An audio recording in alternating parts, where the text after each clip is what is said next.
Hey, Pastor Ron here. You know, most of the New Testament written by Paul, a man named Paul, and in a letter to the church of Philippi. You know, we really get some perspective on Paul because Paul, he felt this calling to go preach in Rome and just to share the gospel of Christ. And you can imagine that dream, just that excitement building. You know, his life was radically changed on that road to Damascus. But when he got there, he found himself in prison. And not just a day stay. I mean, he'd been in prison for a long time. Chained to some big stinky Roman guard every day. It would be real easy to get sucked into this life of complaining and look at all the negativity and even him having thoughts like, God, I answered your call. Man, I'm here to preach about your son and see people saved, but here I am in this prison. But that's not what he did. In fact, he challenged the church at Philippi and all of us to do everything without complaining.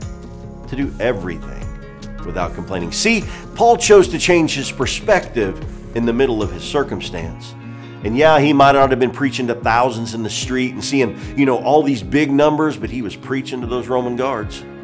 Every single one, I believe, that came in and locked that chain on his wrist or his leg, he shared Christ. He lived Christ. So I just want to challenge you. It's easy to get caught up in our circumstances and complain about everything that's going on, and honestly, just all we see is the negativity. But there's always something positive when God is at the center of your story. You keep Him there. You keep your eyes open for the blessings, even in the middle of the struggles. If you can do something about it, you can do something about your circumstance, then do it. But if you can't change your circumstance, change your perspective. Look for those blessings and those opportunities to be a blessing to others.